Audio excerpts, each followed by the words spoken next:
Ciao ragazzi, nello scorso episodio vi abbiamo raccontato quelli che erano i miei aggiustamenti in sella. Ora andiamo a vedere quelli che sono gli accorgimenti sulla moto. Andiamo a verificare la tensione catena.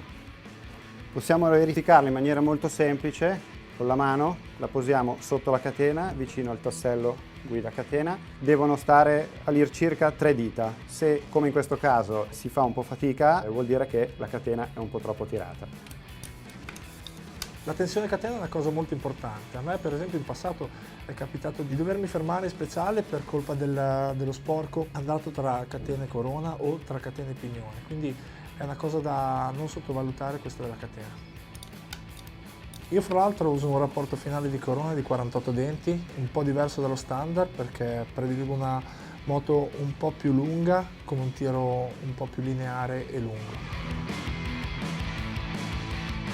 In condizioni di gare tipo su sabbia è preferibile montare una calza in aggiunta sopra il filtro per proteggere meglio il motore, perché il filtro originale non è sufficiente e il motore potrebbe incamerare della sabbia che in poco tempo lo costringerebbe a fermarsi. E poi c'è il motore. Prima di ogni gara andiamo a verificare che i valori in centralino siano tutti corretti facendo un reset. Utilizziamo un BST che ci permette di connetterci con il computer. Non dimentichiamoci che da questo computer possiamo anche agire sulla trattabilità del motore e sul carattere.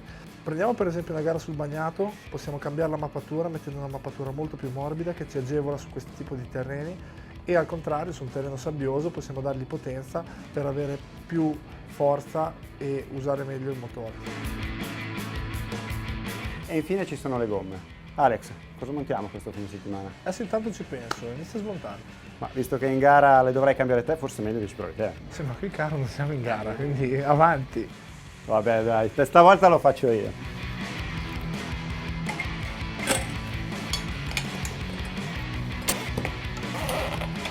Sulle gomme abbiamo diverse scelte da poter fare. Abbiamo disegno da duro e da morbido sull'anteriore e due diverse mescole, dura e morbida sul posteriore. Questo in base a cosa? In base alla scelta che faremo noi piloti e in base alle condizioni del tracciato che troveremo. A volte troviamo condizioni di precario grip e di fango e quindi andremo ad adottare un disegno più morbido sull'anteriore e una mescola più morbida sul posteriore. Altra cosa se troveremo condizioni di terreno duro, che avremo la scelta opposta. Da non sottovalutare anche la scelta della mousse, che va scelta in base a circonferenza e consistenza, sempre in base agli aspetti del terreno che troveremo e in base al feeling del pilota. Io per dire prediligo una mousse sempre quasi nuova, e mentre magari il mio compagno di squadra Steve Holcomb lui la preferisce già più usata, quindi questo è molto in base al feeling del pilota e le condizioni del terreno. Ok Alex, la moto è pronta. Dai. Tutto a posto?